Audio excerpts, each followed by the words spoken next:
Hi, Mark Camoccio, Mart TV. I'm going to show you here one of the latest brake barrel spring powered air guns from BSA. Now, they announced recently that they're bringing production back to the UK for a couple of the models. Showed you the Meteor Super, and this is the BSA Comet SE Tactical. As you can see, it's a conventional brake barrel format. First of all, just look at the cylinder. You can see it's proudly claiming now that this is now produced. Got quite a nice logo there, and also the fact that it's made in Birmingham. So it's quite a big step for them, and you can see the classic profile here. So it's, you know, that profile of these sights has been BSA's design for years. I mean, I had the old Air Sporter S from the 80s, and it's exactly the same profile of the sights, open sights that you get standard. Obviously these are now fibre optic sights. You can see the little elements, and that really helps in dull light. So yeah, very nicely done. Starting at the front, you've got, it's threaded there, capped off to protect the crown, but you've got it's threaded for a 1/2 inch UNF fitting, so you can put a silencer on it.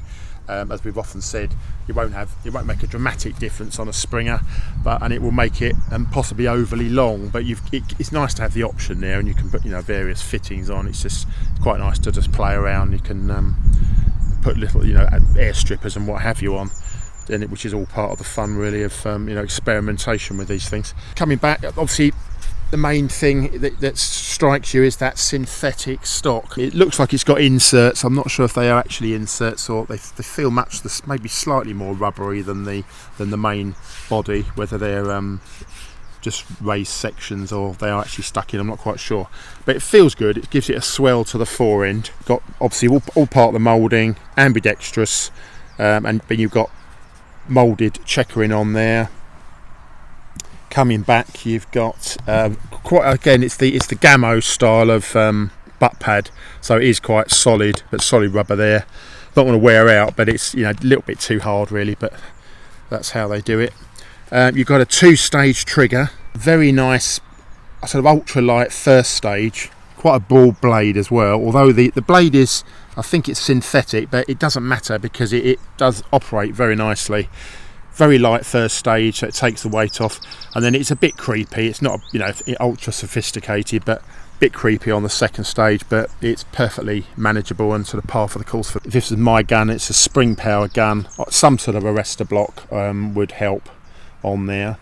Yeah, on test, I mean, I've had sort of inch groups, 25 yards, and very good consistency. Again, so single figure consistency, so it's pretty good. Let's put a few shots through it and you get an idea, but very easy to cock, I have to say. That's one thing. Obviously it's a fairly long barrel, that always gives you the leverage. Classic BSA configuration around the breech. This one's a 2-2. Now just make sure at this stage you push your pellet right in so it's flush, so that when you shut your breech you're not going to deform it. You know, it's just basic rules with a brake barrel. I still love the configuration of a brake barrel because it's something, it's just an easy sort of no nonsense way of shooting. It's a manual safety catch as well. You can see the tab in there, so if you want to put it on, you pull that towards you. Otherwise, if you ignore it, you haven't got to worry about it. So take up the first stage. Yeah, that's not bad. It is quite noisy. I mean, I'd say it's sort of the Gamo setup inside, and I'm not a big fan of that. It's a little bit harsh. I think they should really go to town and revise the internals, but it's not bad. Quite snappy. It feels ripe for a bit of lubrication. You know, if this was my gun, I'd get someone to sort of do some expert fettling inside. But you know, they're not bad. Competitively priced, solidly put together, very attractive gun. Sort of no frills, brake barrel, spring powered gun, but yeah, as a starter pack, very nice. And as I say, full adjustment. You got finger wheels on your open sights, so great for beginners. I'd always play around with those to start rather than jumping to put a scope on. But yeah, quite a nice little gun. So that's the BSA Comet SE Tactical.